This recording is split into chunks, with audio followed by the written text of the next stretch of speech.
ಹೃದಯವು ಬೆಳಗಲು ಬದುಕದು ಮಿನುಗಲು ಸತಿ ಮನಸ್ಸೊಂದೇ ಜ್ಯೋತಿ. ಕರೆದರೆ ಚೈತ್ರವ ನೆನೆದರೆ ಸ್ವರ್ಗವ ಪಡೆಯಲು ಸತಿಯೇ ಸ್ಫೂರ್ತಿ. ಪತಿಯೇ ದೈವವು ಎನ್ನುವ ಜೀವನು, ಏಳು ಹೆಜ್ಜೆಗಳ ತ್ಯಾಗ ಪ್ರೀತಿಗಳ ಮೆರೆಯುವ ಸತಿಮಣಿ ದೇವತೆಗೆ ಸಮ.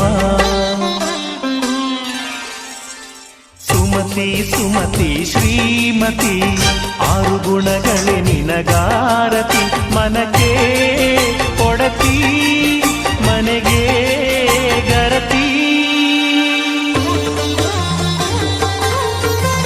ಕಾರ್ಯೇಷು ದಾಸಿ ಕರಣೇಷು ಮಂತ್ರಿ. ಪೂಜ್ಯೇಷು ಮಾತಾ ರೂಪೇಷು ಲಕ್ಷ್ಮೀ. ಕ್ಷಮಯಾ ಧರಿತ್ರಿ ಶಯನೇಷು ರಂಭಾ.